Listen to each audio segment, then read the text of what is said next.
Yesterday we talked about how Governor of Ondo State Akeredolu was abandoned by his wife and children, according to what we were told. But what some people are concerned about is on how he's going to hand over to the deputy. Now waiting some people problem be that.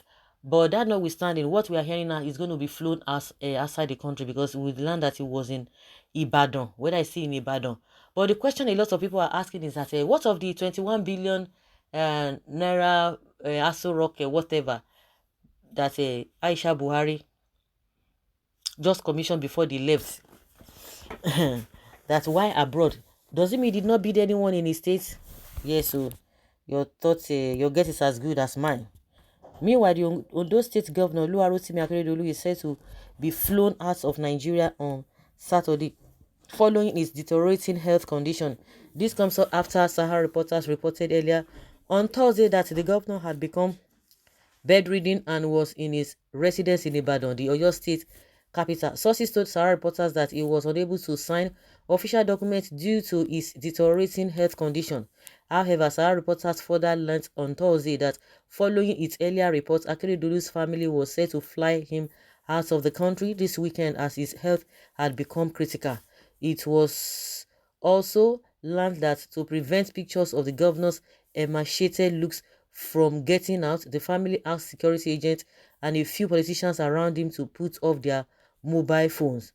Governor Akeredolu will be flown out of the country on Saturday for medical treatment after the Sahara reporters reports. He is in a very critical condition. He was put in the wheelchair of his late mother and he seemed unconscious. All security agents and a few top politicians around were asked to put off their phones, a source told Sahara reporters. His condition is very critical now, which is why he is being flown abroad. He's currently in Ibadan because that is where the family prefers to have him when his condition is critical because of the prying eyes and civil servants in Ondo State. Sahara reporters earlier reported that Akeredolu had been abandoned by his wife and children, which prompted their swift action to fly him abroad. Meanwhile, the governor has refused to hand over to his deputy despite his incapacitation. Akeredolu is a second-term governor under the All Progressives Congress, and his tenure will come to an end in 2025. Governor Akeredolu is incapacitated and bedridden in his Ibadan home. His hands and legs are immovable. His wife and kids had also abandoned him. That one, I no go fit. I won't fit talk that one. I can't believe that. A source earlier told Sahara reporters about that. He is unable to sign documents, but he could speak.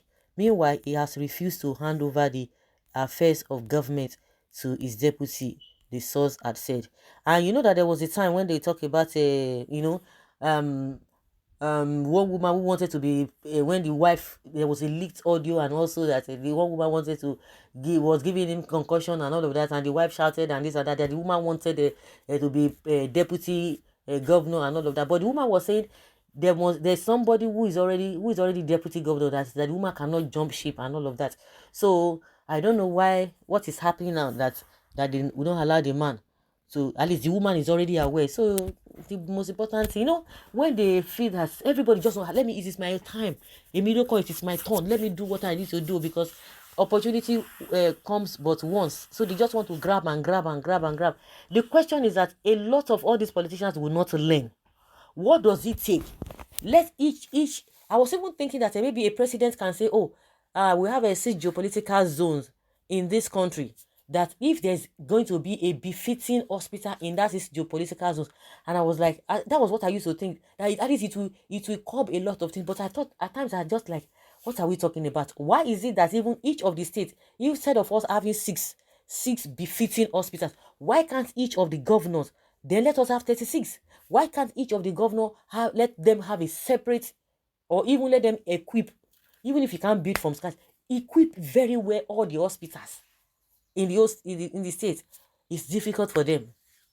It's difficult for them. I could remember when somebody was talking about most of our politicians, and one of our politicians then, or one of all these big wig, and he had an accident and he was flown abroad. And when before they could get to abroad hospital, the man, couldn't make it. And the doctor over there said, Why this kind of person with this condition, when he had the accident, was not supposed to have been flown? That there was something they ought to have done in Nigeria, which they could do, which would have even saved his life. But immediately, they've rushed him. And because of the situation and because of the movements here and there and all of that, and that long distance, he couldn't make it. So these people, they don't even know that they could be in that condition any day. If you don't have something on ground that will sustain you, if you want to go for normal general checkup, maybe if you feel like, but when it comes to the critical condition or critical issues, you should be able to have something on ground that will take care of you. Do you know how much we spend, in traveling, in stress and all of that? You think it is my mind? Maybe because they go with private jets, I wouldn't even know. But that is even stress on its own. So it's unfortunate that these guys cannot even do one. Now, that one say they build a rivers in Rivers State, the one that just left, the one they talk yaga yaga, wiki yaga yaga. You know, sabi talk. No, it's not cultured. If they build this, is saying that Mr. Fix It, I mean a project that they call her, no hospital in place.